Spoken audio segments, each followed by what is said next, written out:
তবে আরাবুল সাহেবও কোনো অংশে কম পিছিয়ে নয়। আজকে আরাবুল সাহেব নাকি কাঁদছে, কালকে আরাবুল সাহেব হাতে ক্ষমতা চলে গেলে উনিই তাকে হিংসে ছড়াবে। কেউ ভালো আছে, এদের লড়াই চলছে, খাওয়ার লড়াই, কে কতটা কন্ট্রোল করতে পারবে। এদের দুজনের প্রতি আমার একটুও সিম্প্যাথি নাই। তবে এদের মানে নিজেদের মধ্যে লড়াই শান্ত ভাঙড়বাসী যদি কোনো রকম ভাবে ক্ষতি হয় তাহলে ছেড়ে কথা আমরা ভাঙড়বাসীকে নিয়ে বলবো না। আরাবুল সাহেব গ্রেপ্তারের সঙ্গে সঙ্গে আপনি বলেছিলেন যে হাকিমুল আপনাকে গ্রেপ্তার আপনার বাবাকে শওকত মোল্লা করিয়ে দেননি, তো সেই কথা কিন্তু প্রতিফলন হলো, কি বলবেন? একটু একটু তো খবর সেদিক থেকে আসে, যতটুকু এসেছিল ততটুকু জানিয়েছি। আগামী দিনে কিছু ইনফরমেশন আসলে সেটাও আবার লিক করব মিডিয়াতে। আরাবুল সাহেবকে পুরো সাইডে সরিয়ে দেওয়া হচ্ছে তৃণমূল দল থেকে। আইএসএফ কি আসতে চাইলে আইএসএফ কি ভোটের আগে নেওয়া হবে? কাকে? আরাবুল সাহেবকে। কোন দুঃখে নেব, কোন দুঃখে নেব? আমার ছেলেরা কি অ্যাভেল না ডিজাবেল এইসব?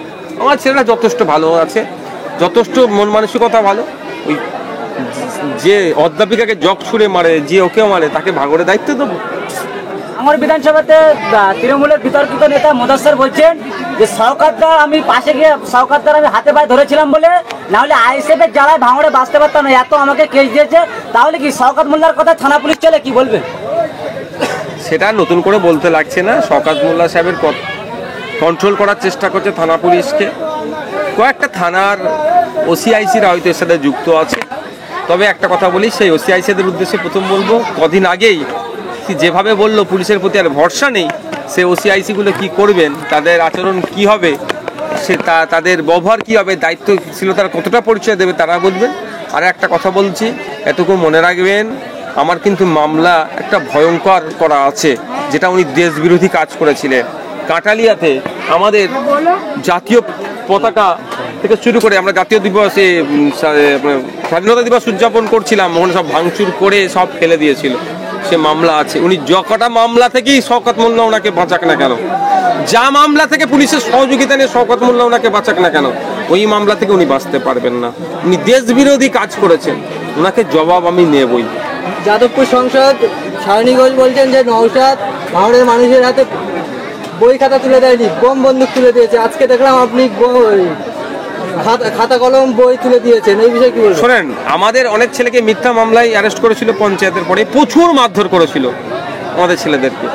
সেরে মারধর করে বলছে শুধু এতটুকুই বল, তোদের ভাইজান তোদের হাতে বন্দুক তুলে দিয়েছে। আমাদের ছেলেরা বলছে ভাইজান ওই তো দূরের কথা, ইশারা ইঙ্গিতেও কিছু বলে না, আর বরঞ্চ যেখানে হিংসা হয় সেখান থেকে চলে আসতে বলে, আর বই পেন খাতা তুলে দেয়। অফিসাররাও ভালো করে জানে যে নওশাদ সিদ্দিকী এই হিংসার কথা বলে না, নওশাদ সিদ্দিকী শান্তির কথা বলে। এবার সায়নী ঘোষেরা যেটা কালচার, যেটা তারা নিয়ে চর্চা করে, সেটা মুখ দিয়ে বেরোচ্ছে। এবার নামের জায়গায় শওকতের না জায়গায় নওশাদের নাম বলে ফেলেছে। ওটা ঘুরিয়ে নেন না, আরাবুলের জায়গায় নওশাদের নামটা বলে ফেলেছে, এটা ঘুরিয়ে নিলেন না, ম্যাচ হয়ে যাবে। আরাবুল ইসলাম বলছেন যে 2009 সালে এই শওকত মোল্লার নেতৃত্বে মুখ্যমন্ত্রীর উপরে বর্তমান মুখ্যমন্ত্রী তৎকালীন বিরোধী নেত্রী ছিল হামলা করেছিল। সেই শওকত মোল্লা আজকে এখানে এসে বলছে আরাবুলকে চিনি না, আর উনি বলছে সব চলে যায়, যাক ভাঙড় থাকতেন, ভাঙড়ে মধু আছে, মধু খেতে কি বলবেন? যে কথাটা আরাবুল সাহেব বলেছেন অসত্য কথা নয়। খোঁজ নিয়ে দেখবেন, জীবনতলায় প্রোগ্রাম করতে এসেছিলেন, কি হাল করেছিল। তো ব্যাপারটা হচ্ছে, মমতা ব্যানার্জির উপরে যে যত আক্রমণ করবে, যে যত গালাগালি দেবে, হয়তো সে তাকে উনি তত স্নেহধন্য করে রাখে। মমতা ব্যানার্জি যাকে বলেছিল তুই বোম্বা দিস, তাকে সে এখন মমতা ব্যানার্জি খুব কাছে। কিভাবে আপনি বসে আছেন এই এলাকাতে, মুড়ি মুড়কির মতন বোমা পড়েছিল নমিনেশন বুথের এজেন্ট বসাতে গিয়ে এই লোকসভা ভোটে, তারপরেই আপনাকে দেখলাম এই সর্বপ্রথম এত বড় জনসভা করতে, মানুষের যে ভিড়, এখনো মানুষ ভয় পাচ্ছে না আজকে করিনি, কি বলবেন? দেখুন, হিংসা করে মানুষকে ধমকে চমকে স্বল্প সময় হয়তো মানুষকে আটকানো যায়। সামগ্রিকভাবে মানুষ তৃণমূল কংগ্রেসের দ্বিচারিতা, অন্যায়ের বিরোধিতা করছে। মানুষ এই সমস্ত যে অন্যায় হচ্ছে তার বিরোধিতা করছে, এবং এই অন্যায় মুক্ত সমাজ তারা চাইছে। এই মুড়ি মুড়কির মতো বোম পড়া সমাজ, হাত দিয়ে রাখো, এখানটা হাত দিয়ে রাখো, এই মুড়ি মুড়কির মতো বোম পড়া সমাজ মানুষ চায় না। মানুষ চায় কি, সকালে বাচ্চারা উঠবে, পড়তে যাবে, সন্ধ্যে বাচ্চারা পড়বে, এই আওয়াজ শুনতে চায়। এদের মতো এই সন্ত্রাসী কার্যকলাপ, দেশবিরোধী কার্যকলাপ চায় না। সেই জন্য মানুষ, যত মানুষকে হিংসা করছে তত মানুষ আইএসএফের দিকে এগিয়ে আসছে। তার মানুষ, সাধারণ মানুষ জানে আইএসএফই পারবে একটা সুন্দর সমাজ ব্যবস্থা গড়ে তুলতে।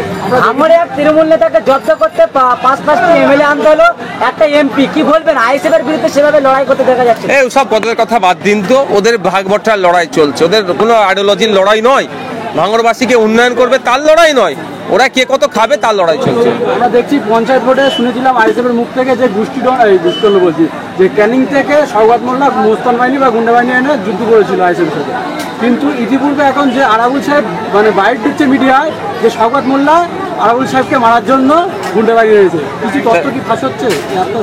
দেখুন, আরাবুল সাহেবরা জায়গা দিয়েছিল, শওকত সাহেবরা গুন্ডা মোস্তান নিয়ে এসে হিংসা করেছিল, পাপ বাপকেও ছাড়েনি।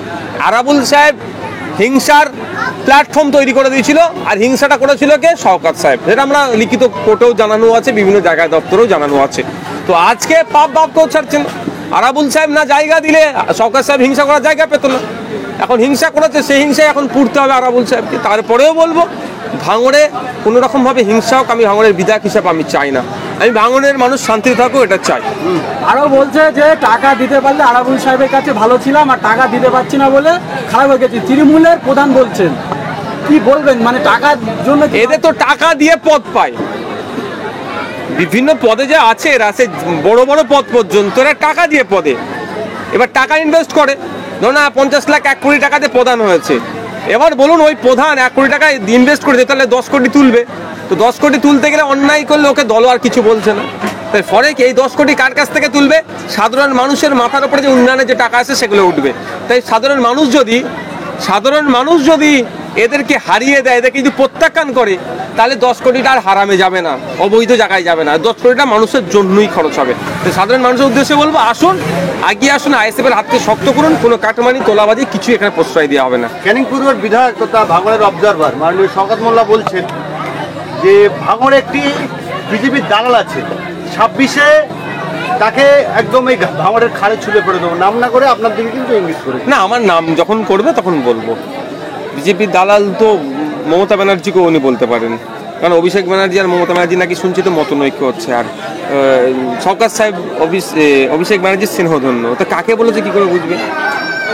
তৃণমূল নেত্রী রাজেন্দ্র হালদার তিনি কিন্তু আর্জিকল মামলা নিয়ে একটা মুভি বার করে, শর্ট ফিল্ম, তাই নিয়ে কিন্তু তৃণমূল কংগ্রেস থেকে তাকে বহিষ্কার হলো এবং বাদ দিলেন, এই নিয়ে কি বলবেন? তৃণমূল নেত্রী কেন বলছেন? উনি বিজেমূল নেত্রী, উনি তৃণমূলেও ছিলেন, বিজেপিতেও ছিলেন, এখন বিজেপি থেকে তিনি এখন সরেছেন, কালকে তৃণমূলের বিজেপির মঞ্চে দেখতে পাবেন।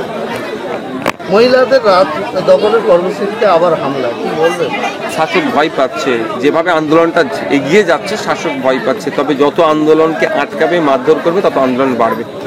2026-এ আমরা সূত্র মারফত খবর পাচ্ছি যে আপনি নাকি এই জায়গা থেকে দাঁড়াচ্ছেন না, অন্য কেউ দাঁড়াবে, আপনি হাড়োয়ায় কোনো জায়গায় দাঁড়াবেন। আপনার মধ্যে যদি সূত্র মারফত আপনি খবর পেয়ে যান, তাহলে আপনি খবর চালান, আমাদের এই বিষয়ে কোনো আলোচনাই হলো নি, আপনি সূত্র মারফত খবর পেয়ে গেলেন। যে খবর দিয়েছে, যে আপনাকে যে খবরটা দিয়েছে অসত্য খবর দিয়েছে, আমাদের এখন এ ধরনের কোনো আলোচনাই হয়নি। বসিরহাট লোকসভা কেন্দ্রে কি প্রার্থী দেওয়া হবে? কেন দেবো না? বসিরহাট লোকসভার জন্য বামেরা আমাদের সাথে জোটই করলো না, বামেরা বলেছিল এখানে নাকি সিপিআইয়ের সিট, এটা ছাড়া যাবে না, কিন্তু পরবর্তীতে ওখানে দাঁড় করিয়েছিলেন কাকে? নিরাপদ সর্দার বাবুকে, সিপিআইএম এর পক্ষ থেকে, কিন্তু জোটটা বসিরহাট সিটটা নিয়ে হয়, এটা মাথায় রাখবেন। এবং আমাদের বলেছিল ওটা সিপিআই সিট, আপনাদেরকে ছাড়বে না ওরা, সুতরাং না দেওয়ার কোনো প্রশ্ন আসছে না, আমরা 100বার ওখানে প্রার্থী দেবো। এবারে কি জোটে কি লড়বে সেটা সময় কথা বলবে। আমরা দেখেছি দীর্ঘদিন পরে আবু সিদ্দিকের মামলা উঠে কলকাতা হাইকোর্টে গত 30 তারিখ, কিন্তু আবার পিছিয়ে গেল। আমরা দেখুন, আমাদের উকিলের সাথে কথা চলছে, আমরা ডিভিশন বেঞ্চ করেছিলাম, ডিভিশন বেঞ্চ থেকে স্পিড আপ করার জন্য সিঙ্গেল বেঞ্চে পাঠিয়েছে। একটা দেখুন, সুপ্রিম কোর্টে যেতে গেলেও একটা এই যে মামলার প্রোগ্রেসগুলো লাগে, তো আমরা মামলার প্রোগ্রেসগুলো দেখছি, আমাদের পেপারস সুপ্রিম কোর্টে যাওয়ার জন্য আমাদের প্রস্তুত আছি। আমাদের লয়ার আর কয়েকটা দিন দাঁড়াতে বলেছেন, লয়ারের গ্রিন সিগন্যাল দেরি আমরা সুপ্রিম কোর্টে চলে যাবো। আর আপনার